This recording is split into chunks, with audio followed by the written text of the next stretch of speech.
Imagine if the internet took hold in China. Imagine how freedom would spread. Unrestricted internet access is a source of strength. That country has some of the toughest internet restrictions in the world. Government in China is tightening up on internet restrictions, it says, because of the number of anonymous postings that poke fun at the government.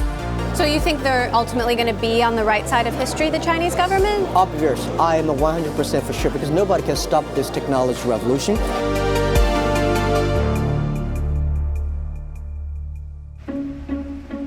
It's 1987 in West Germany, and a university professor has just got an email. It contains one short sentence. Across the Great Wall, we can reach every corner of the world. He's just received the first email from China. China is embracing the reform and opening up policies, and the internet and transparency of information is part of that policy. But it isn't until 1994 that the internet becomes available to the public under the presidency of Jiang Zemin. Like many of his compatriots, Jiang is deeply influenced by the work of Alvin Toffler, an American writer whose book Future Shock predicts a super-industrial revolution brought about by the moderation and regulation of technology. Computers combine facts to make new knowledge at such high speed that we cannot absorb it. But computers are expensive, and hardly anyone owns one, so the Internet Cafe is born. It costs around 25 yuan or $3 for an hour. In the early days, internet speed was really slow, and having a personal computer was a luxury. Most of the people who frequent internet cafes were the more young, tech-savvy generation, and they would go to play games and chat with your friends anonymously online. In 1995, a former English teacher called Jack Ma heads to the US on business. While he's there, he does a web search for the word beer, and there are no results about China. He returns home and starts an online Yellow Pages. You don't make any money. You've got extraordinary claims, and yet you make nothing. That's the internet. By 1999, the company Tencent releases OICQ, and Jack Ma creates Alibaba.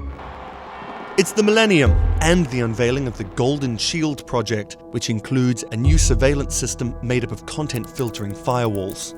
The system becomes known around the world as the Great Firewall of China.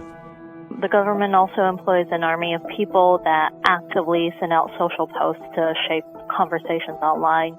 These people became known as the 50-cent party, the joke being that they would earn 50 cents every time they sent out a social media post. It only takes a couple more years for China to overtake the US and have the world's most internet users. Fast forward and it's 2012, Xi Jinping is elected General Secretary of the Communist Party with a vision of cyber sovereignty, protecting the country's internet from foreign influence. 我们应该尊重各国自主选择网络发展道路、网络管理模式。 Notable restrictions include Winnie the Pooh because of comparisons made to Xi Jinping and the letter N. The West might think of Chinese internet users as being horribly miserable because they can't access information freely, but the truth can't be more different. China's younger generations are perfectly happy living inside the firewall where they can use the domestic apps that are screened. There really is a disconnect between China's younger internet users and the rest of the world because of the Great Firewall. It doesn't take long for controversial new laws which ensure cybersecurity to appear. These grant the government unprecedented access to foreign companies, including their hardware and sensitive user data. In 2018, Freedom House named China as the worst country in the world for online freedom. But China soon starts exporting its take on the internet to countries like Vietnam, Uganda, and Tanzania. In 1987, when that email was sent from China to West Germany, it said across the Great Wall we can reach every corner of the world. It looks quite ironic right now because we have a Great Wall that literally screens and monitors everything. The vision that early internet founders had is very different from China's internet landscape today.